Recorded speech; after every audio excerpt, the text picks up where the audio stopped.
dore ibintu bitanu uba ugomba gukora nyuma y'uko ukoze sex cyangwa se imibonano mpuzabitsina yaba ikingiye cyangwa idakingiye. Ibi bintu bitanu tugiye kubabwira umuntu wese aba agomba kubikora mu gihe cyose arangije gukora imibonano mpuzabitsina cyangwa se sex yaba ikingiye cyangwa idakingiye, dore ko ubushakashatsi mu by'ubuzima bugaragaza yuko ibyo bintu biba bishobora kumurinda cyangwa se no kugabanya ibyago byo kurwara indwara zigiye zitandukanye, yaba izibasira umuyoboro w'inkari cyangwa se indwara zandurira mu mibonano mpuzabitsina nk'uko ubushakashatsi bubigaragaza. Rero ibi bintu bitanu twabateguriye ni ibintu bagaragaza ko bishobora kukurinda mu gihe wabikoze neza kwandura zimwe muri izo ndwara, cyangwa se bikaba byagabanyura n'ibyago byo kuba warwara nyine izo ndwara nk'uko turi kubisobanura. Rero hano ni kuri YouTube channel Delph_Olivier, niba utarakanda subscribe cyangwa se utarakora subscribe wayikora kugira ngo tuzajya ucikwa n'ibiganiro byose binyura no kuri Delph_Olivier, dore ko ari ibiganiro bigamije mu kudufasha kumenya uko twabungabunga ubuzima bwacu. Dore ko twabonye ko hano mudukurikira musobanutse, dore ko nta muntu wakurikira ibiganiro nk'ibi ngibi bivuga ku buzima budasobanutse. Rero niba nawe uri muri abo, ukande subscribe ndetse kandi ukande n'akazogera. Rero n'abatindiye nk'uko nabibabwiye, ubushakashatsi mu bijyanye n'ubuzima bakoze ubushakashatsi ku bintu umuntu aba ashobora gukora mu gihe cyose arangije gukora imibonano mpuzabitsina cyangwa se sex yaba ikingiye cyangwa se idakingiye, bitewe n'uwo ari we, umugabo cyangwa umugore.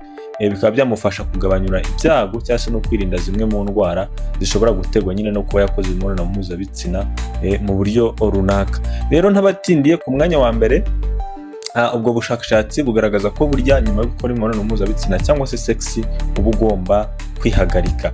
Ibi biterwa n'uko muri icyo gikorwa ngo biba bishoboka ko hari amabagiteri cyangwa se amamikorobe yerekejwe mu muyoboro w'inkari, bityo aba ashobora guteza ama-infection y'umuyoboro w'inkari azwi ku izina rya UTI cyangwa se urinary tract infection. Bikaba bivuze yuko nyine igihe umuntu yihagarika aba arimo gusohora izo mikorobe cyangwa se izo bagiteri, azisohora hanze zitarazamuka ngo zinjire mu muyoboro w'inkari cyangwa se zigere kure no mu ruhago ngo zibe zamuteza uburwayi bugiye butandukanye nk'ubuzwi ku izina rya honeymoon cystitis. Izi ni infection cyangwa se urinary tract infections yatewe no kuba nyine umuntu yakoze imibonano mpuzabitsina bikarangira bagiteri zigeze mu ruhago, niyo mpamvu hiyongeraho izina rya honeymoon cystitis, dore ko n'ubundi infection y'uruhago mu busanzwe ubundi yitwa cystitis. Rero ibi iyo bongeyeho honeymoon cystitis baba bashatse gusobanura ko nyine byatewe n'uko yakoze imibonano mpuzabitsina bikarangira amabagiteri cyangwa se amamikorobe yerekejwe mu muyoboro w'inkari akandura izi infection. Rero ibi ngibi ku mugore ho ni nk'ihame, yaba ari imibonano mpuzabitsina ikingiye cyangwa idakingiye aba agomba guhita yihagarika igihe cyose ayirangije, ndetse kandi ku bagabo ho wenda icyo twavuga hano ni mu gihe wenda yakoze idakingiye, niho hano hantu ubushakashatsi bugaragaza ko biba bishoboka ko hari amabagiteri yaba yagiye mu myanya y'ibanga ye, bikaba byateza zino infection turi kuvuga za UTI cyangwa se urinary tract infections. Ku mwanya wa kabiri, ubu bushakashatsi mu by'ubuzima bagaragaza ko burya nyuma yo gukora imibonano mpuzabitsina uba ugomba kwitonda neza ukisuzuma ukareba ko utakomeretse.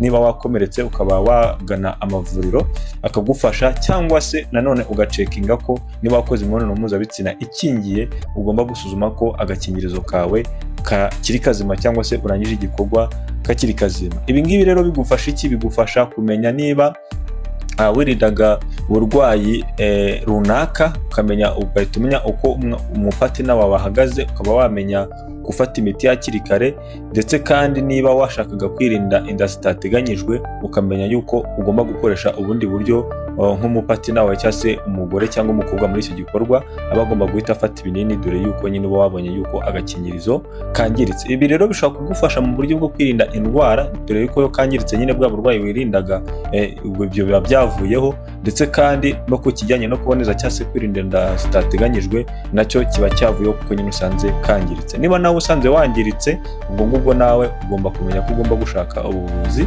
ku buryo bwihutirwa. Ku mwanya wa gatatu rero, ubu bushakashatsi bugaragaza ko burya nyuma yo gukora imibonano mpuzabitsina aba ari ngombwa ko umuntu akaraba umubiri wose n'amazi y'akazuyazi. Ibi rero bikaba bishobora kumufasha mu buryo bugiye butandukanye, dore ko ku ruhu rw'umuntu nyine n'ubundi bisanzwe bizwi ko haboneka amamikorobe cyangwa se amabagiteri agiye atandukanye, kandi buri muntu wese agira amabagiteri ye yihariye ku giti cye. Rero ayo ukuye ku wundi muntu biba bishoboka ko ngo nawe bishobora kuguteza ibibazo by'uruhu, ndetse kandi aba ari ngombwa ko umugabo we yoza neza imyanya y'ibanga y'ibanga ye. Ku mugore ho birabujijwe, murabizi, kuba bakaraba amazi n'isabune mu myanya y'ibanga, dore ko imyanya y'umugore iba ifite ubudahangarwa bwo kwica amamikorobe agiye atandukanye. Rero ushatse kujyanaho isabune n'amazi, ahubwo icyo uba ugiye gukora, ugiye kwangiza aside iriyo ndetse n'ubushobozi bwaho nyine bwo kwica mikorobe, ahubwo ukaba uri kongera ibyago byo kuba wagira ama infection nk'uko turi kuyasobanura. Rero ku mwanya wa kane, ubushakashatsi mu by'ubuzima bagaragaza ko burya ari ngombwa ko nyuma yo gukora imibonano mpuzabitsina ugomba kongera kunywa amazi ahagije, wenda nk'ikirahure cy'amazi. Ibi bikaba bifite umumaro ugiye utandukanye, dore ko ubushakashatsi bugaragaza ko nyuma yo gukora imibonano mpuzabitsina hari studies zimwe na zimwe nagiye mbona zigaragaza ko burya umubiri ubu ushobora guhura n'akabazo k'umwuma, ngo burya ngo hari ukuntu amazi atakaramo muri kiriya gikorwa.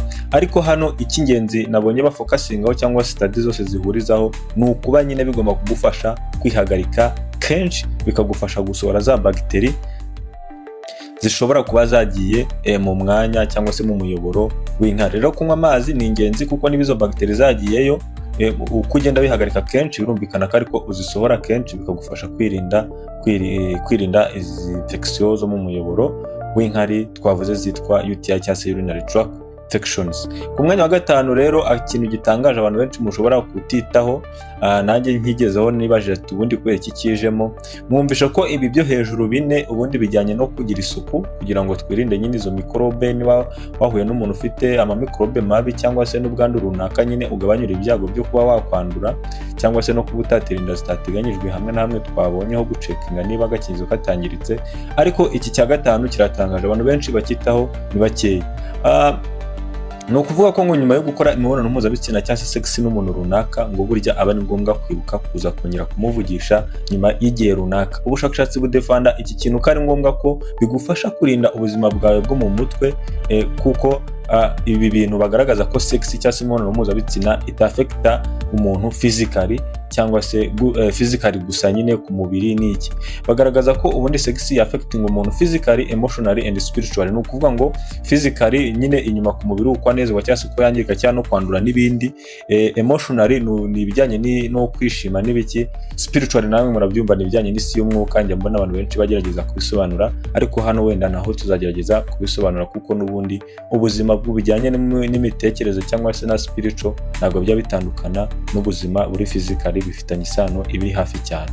Rero ibi ngibi bikaba bigufasha kuba wabungabunga ubuzima bwawe buri emotional health cyangwa se emotional well-being yawe, ndetse n'iy'uwo muntu mukabasha kubibungabunga bikagumya kumera neza. Bivuze yuko rero nyine aba ari ngombwa kongera kuza kuvugana nawe, ibyo mwamuvugana byose ntawamenya ibyanyu, ariko nyine aba ari ngombwa ko muza kongera kuganira, niko ubushakashatsi bubigaragaza. Rero niba ubonye ino video irimo isomo ryafasha umuntu runaka cyangwa se nawe rigufashije, wakanda like, ukanatanga igitekerezo ko ubyumvishe. Tubwire ikintu wumvishemo hano kigutunguye muri comment, cyangwa se icyo wumva ari ngombwa cyane kurusha ibindi. Dore muri comment mutange ibitekerezo. Niba ubonye iyi video irimo isomo kandi cyangwa se ino channel itanga amasomo meza, wibuke gukanda subscribe kugira ngo utazajya ucikwa n'ibindi biganiro bizajya bihanyura, ndetse kandi nawe winjire mu muryango mugari w'abantu basobanutse bakurikira ibiganiro nk'ibi. Njye mwabanye nitwa Manzi Olivier.